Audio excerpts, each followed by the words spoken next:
Kalau saya ngelihat dia ingin semakin banyak anak muda. Terbukaan terhadap anak muda itu bisa diuji ya, bahwa tidak pernah ada di level manapun PKB menutup diri terhadap anak muda. Cita-cita dia mencetak kader-kader seperti dirinya sendiri yang umur 30-an sudah jadi DPR RI. Beliau yang paling muda saat itu. Paling muda. Kalau mau lebih terlihat lagi, keterbukaan terhadap agama. Nah, yang sekarang tergambar kan PKB itu partai muslim. Bahkan ini saya dengar sendiri dari kampung saya. Kamu ngapain sih ke partai muslim, ini kan semacam begitu.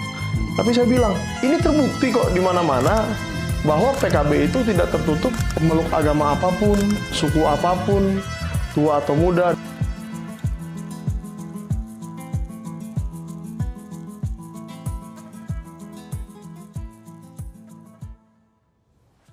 Assalamualaikum, balik lagi sama aku Tiara. Di sini aku sebagai host cadangan ya. Jadi kebetulan host kita lagi mogok ngomong ya. Jadi aku mau bukain aja gitu. Kebetulan kita datang narasumber yang keren banget. Beliau adalah jubir dari PKB. Ini podcastnya agak lawak sih Mas. Oh iya. Saya numpang sebentar, terus nanti Mas ngobrol sama beliau ya. Siap. Semoga Mas betah ya Mas.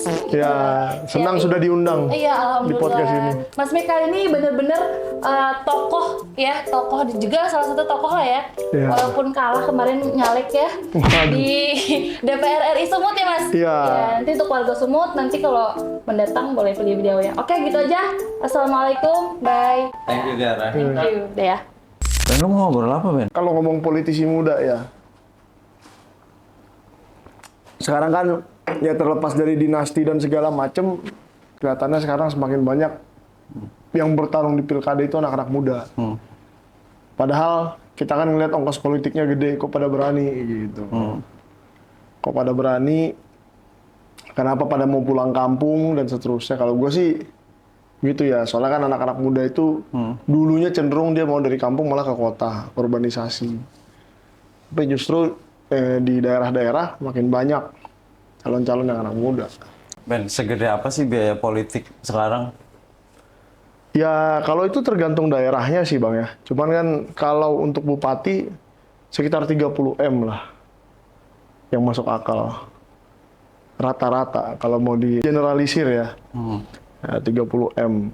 Kalau kita pikir-pikir anak muda 20-30 tahun siapa yang punya uang segitu? Kan begitu kira-kira Bang. Jadi memang harus ada solusi buat ini dari pemerintah. Masyarakat percaya sama partai politik nggak sih? Nah ini kita harus bedain juga di kota atau di daerah. Misalnya di daerah deh. Kalau di daerah, saya ngelihatnya kalau partai itu punya sejarah yang kental di daerah itu, mereka percaya Oke. tanpa uang pun. Kalau kita bilang PKB mungkin dengan pesantren-pesantren NU di Jawa Timur ya. Tetapi kalau kita melihat contohnya daerah Batak, daerah Danau Toba dan sekitarnya, sekarang yang terkesan sangat PDIP ya, terkesan sangat PDIP. Sekarang pun sudah mulai pragmatis, sudah mulai hilang itu. Artinya kecintaan terhadap Soekarnoisme dan seterusnya itu sudah pada hilang sekarang.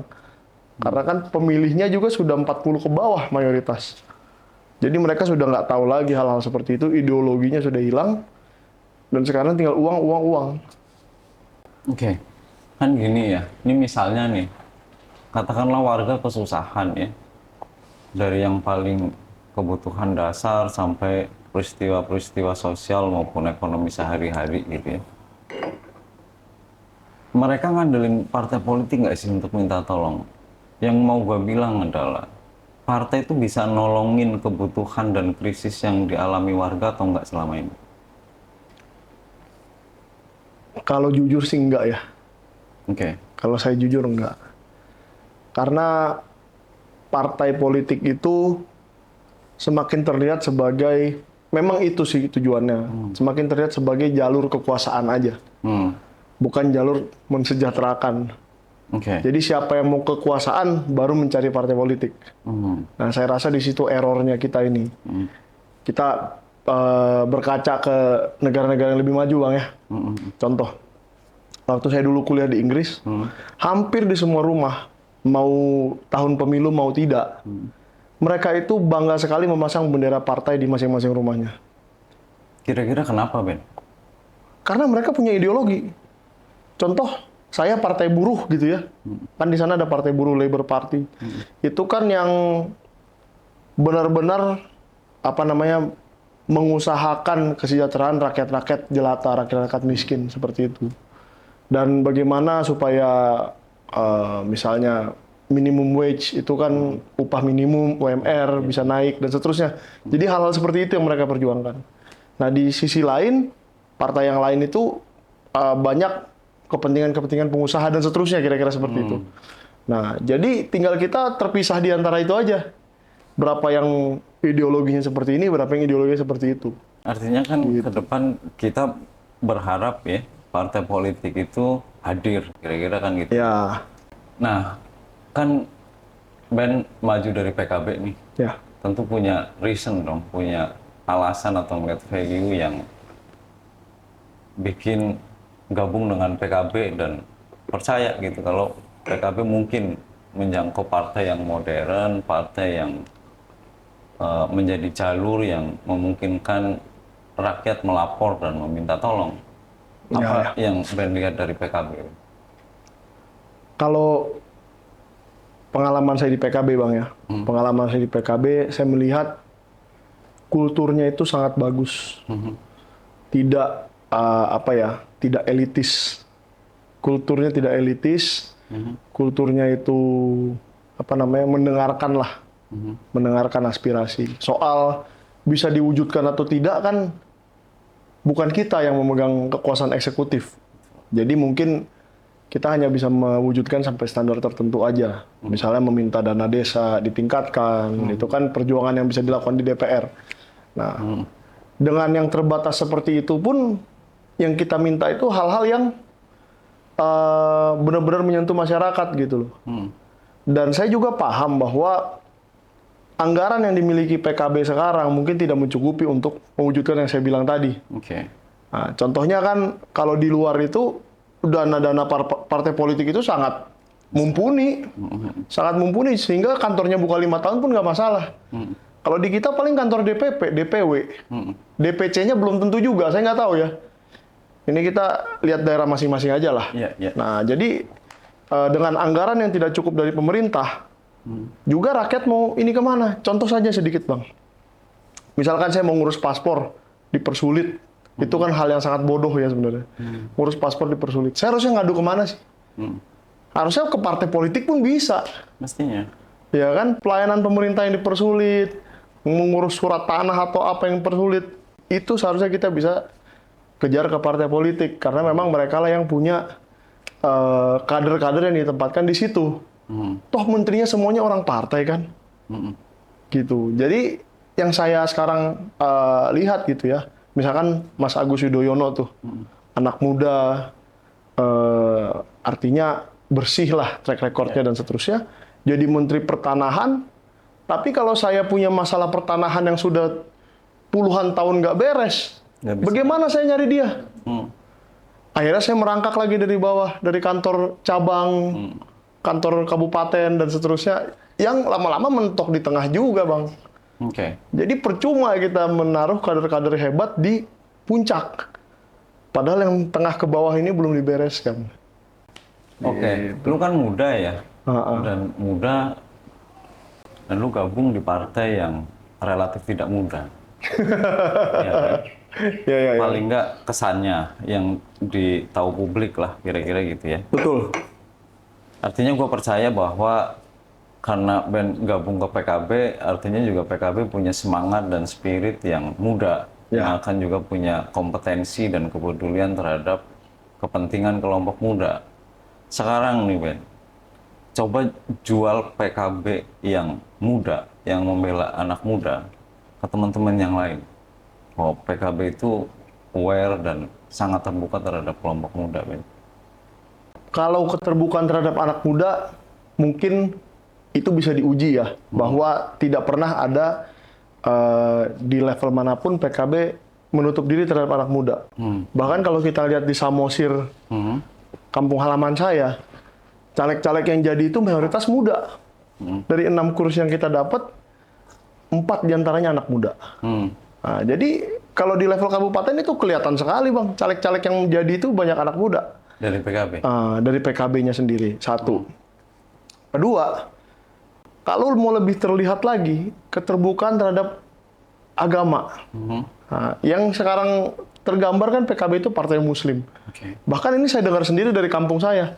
Kamu ngapain sih ke partai muslim, ini kan semacam begitu. Tapi saya bilang, ini terbukti kok di mana-mana bahwa PKB itu tidak tertutup untuk Tidak hanya muslim. pemeluk agama apapun, suku apapun, tua atau muda, dan latar belakang apapun. Seperti saya yang latar belakangnya mungkin hanya wartawan ya. Itu kan bukan pekerjaan yang Dan lu non muslim. bergengsi gimana ya. Saya non muslim dan saya baru ini juga terjun di politik. Jadi sebelumnya belum dari partai mana-mana dan baru tertarik bergabung karena diajak oleh PKB. Mengingat Gus Durnya itu loh, Bang. Mengingat jasa-jasanya Gus Dur untuk kelompok non muslim seperti saya ini. Ini pertanyaan sederhana, Ben. Siapa sih tokoh PKB hari ini? Ya, 2 deh. Atau 3 lah. ya. Yang menurut lu keren sebagai politisi Keren sebagai politisi, wah. dari PKB? Berat ini. Kalau Pak Mahfud itu masih bisa dibilang PKB nggak ya? Oh, Tapi beliau kan berawal dari PKB.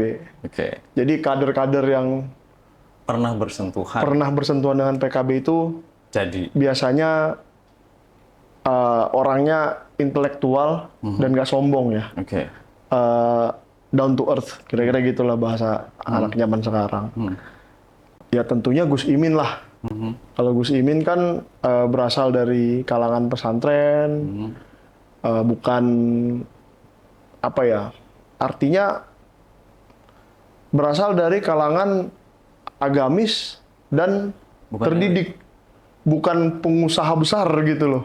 Nah sekarang ini kan kecenderungan partai itu didirikan pengusaha besar, sampai partainya aja ada berapa puluh dan banyakan nggak lolos kan kemarin itu.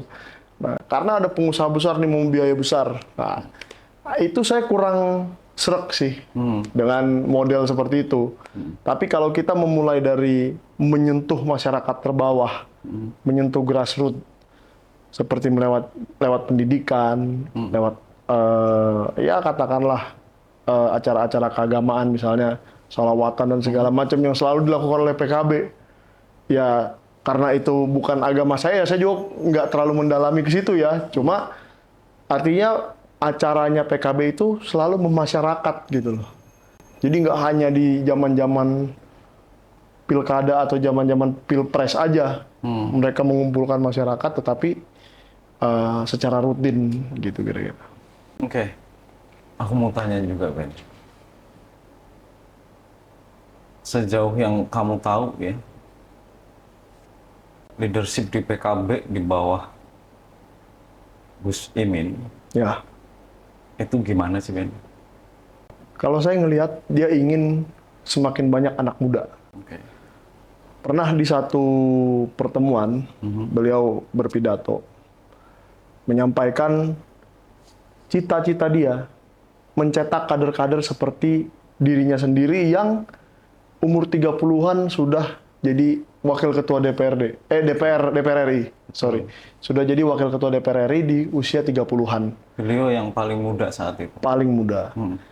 Mungkin sekarang sudah ada lah ya anggota DPR RI yang lebih muda dari usia beliau waktu itu, cuma itu tetap monumental di masanya. Betul. Pencapaian yang monumental. Dan beliau juga tidak pernah menutup pintu untuk siapapun yang ingin masuk meskipun masih muda, belum berpengalaman, tidak berasal dari keluarga konglomerat besar misalnya. Jadi tidak memberikan golden ticket hanya untuk orang-orang tertentu aja. Benar-benar siapa yang ingin masuk ke politik, ingin suaranya didengar. Artinya kan kalau saya masuk ke politik, teman-teman saya yang seumuran yang punya masalah yang sama dengan saya, itu terwakili gitu Bang. Karena kami tidak ada yang pengusaha besar. Mungkin kalau anaknya 9 naga ada ya yang seumur saya, tapi kan bukan itu Bang yang kita cari. Ya orang-orang yang memang punya masalah yang sama dengan saya terwakili gitu loh Bang. Oke, sebagai kader muda PKB ya, dukungan apa sih Ben yang lu rasain bahwa senyatanya PKB sangat support dan aware terhadap generasi muda maupun politisi dari kalangan muda di internal PKB? Waktu saya diangkat jadi jubir PKB Bang ya, saya merasa itu sesuatu yang luar biasa karena sebuah partai politik sebesar PKB juara 4 secara suara terbanyak keempat di Indonesia itu mau membuka kesempatan untuk anak-anak muda. Dimana kalau di tempat lain mungkin jubirnya dari 10-20 tahun lalu itu aja orangnya. Kalau kita ngelihat TV itu terus yang Betul. berulang-ulang dipanggil oleh stasiun TV itu, dan PKB mau memberi kesempatan pada orang-orang seperti saya. Dan gak hanya saya, ada beberapa jubir lainnya ya. Jadi anak-anak muda itu benar diberi kesempatan. Dan bukan hanya anak muda yang anaknya siapa gitu loh. Oke. Nah, itu kan berbeda jauh Bang. Saya ngulang-ngulang itu lagi nih. Karena ada kesan dinasti lah di situ kan. Kalau memang dia Agus Yudhoyono ya bisa saja dia jadi ketua umum Demokrat kan, seperti itu kira-kira. Tapi siapalah saya. Cuma karena saya dianggap mempunyai kapasitas oleh Gus Imin dan pimpinan PKB, saya berterima kasih. Ya hingga kita diberi kesempatan gitu Bang. Oke. Ini dalam waktu dekat apa rencana Ben di karir politik ke depan? Sebagai orang Batak Bang, sebagai orang Batak Kristen, yang memang kampung saya itu asalnya dari Samosir. Asalnya dari Samosir, pulau kecil di tengah Danau Toba. Siapa yang mau jalan-jalan, oh itu keren banget view-nya, pemandangannya untuk wisata. Ya, saya juga sangat apresiasi ya. Kemarin saya nyaleknya di Sumut 1 juga di Medan, dan saya sangat apresiasi DPC Samosir itu menjadi pemenang. PKB menjadi pemenang di Samosir dengan 6 kursi dari 25. Ini mencetak sejarah bahwa partai berbasis keagamaan menjadi pertama kali menjadi ketua DPRD di Tanah Batak. Betul. Tanah Batak loh Bang. Jadi ini membuat saya tertarik gitu Bang. Apakah kalau saya ikut bertarung di situ, ikut berjuang di situ, dan apa yang saya miliki di pusat sekarang, artinya koneksi dan seterusnya, mungkin saya bisa sumbangkan ke Samosir. Apa yang saya punya, apa yang saya bisa ajak dari pusat untuk berinvestasi di Samosir. Dan mungkin yang saya bisa ajak dari luar negeri untuk berinvestasi di Samosir juga. Karena Samosir itu tempat yang masih sangat underdeveloped. Artinya masih banyak potensi-potensi yang bisa digali, tetapi investasi ke sana sangat kurang. Mungkin karena kemarin pandemi juga ya, jadi agak terdampak seperti itu juga karena tempat wisata. Nah, Bali kan sudah mulai berkembang lagi, sudah naik lagi, dan sekarang saya rasa 5 tahun ke depan Samosir juga harus. Maka saya memberanikan diri investasi untuk Samosir sebanyak-banyaknya, dan kita wujudkan Samosir itu menjadi Bali kedua di Indonesia. Oke. Apa harapan utama ke pemerintah baru, Ben? Harapan saya ya memperketat semua kebijakan-kebijakan lagi. Artinya diperketat itu begini Bang. Jangan terlalu banyak diberikan ruang untuk berubah-ubah kebijakan gitu loh. Artinya kita harus punya seperti dulu tuh namanya GBHN. Garis besar haluan itu ya kita turuti lah. Contoh singkatnya gini Bang, kebijakan-kebijakannya selalu membingungkan, kurikulumnya ganti melulu, ya hal-hal seperti itulah yang sebenarnya konyol. Dan sekarang kelihatan nih ganti menteri, ganti aplikasi. Saya lihat nih, misalnya ada aplikasi tentang pendidikan dan segala macam. Asal ganti menteri, ganti sekarang ada OSS dan seterusnya. Nah, hal-hal itu tuh saya berharap di bawah pemerintahan Pak Prabowo lebih konsisten. Oke. Jadi menteri-menterinya itu tidak terlalu banyak kreativitas pribadi lah. Oke. Dan saya juga ingin sebenarnya gubernur dan bupati itu bersinergi semua sampai ke atas. Gubernur dan bupati juga bersinergi ke atas sehingga nggak lucu seperti sekarang ya. Pajak Jakarta bisa dilihat, pajak di Banten nggak bisa dilihat. Misalnya seperti itu. Bisa dilihat dari aplikasi, yang sana nggak bisa. Yang sini bisa bayar pakai aplikasi, yang sana nggak. Nah, itu harus dibuat satu kebijakan di seluruh Indonesia. Jadi jangan terlalu banyak kreativitas masing-masing karena kepala daerahnya beda-beda partai dan seterusnya. Oke. Itu sih saya harapkan Pak Prabowo bisa tegas dan memperbaiki itu semua. Oke, aku kira cukup ya kita sesi kali ini. Teman-teman terima kasih. Kita berharap Indonesia yang lebih maju, lebih baik 5 tahun mendatang di bawah Presiden Pak Prabowo dan tim yang akan beliau susun, baik para menteri maupun yang lain. Satu hal dari Benny yang paling diharapkan dan mungkin kita semua harapkan, kita butuh Indonesia yang lebih profesional, lebih disiplin, lebih fokus, dan lebih punya tujuan pembangunan yang sustainable. Thank you sudah bersama kita di podcast Bongkar Bangkir.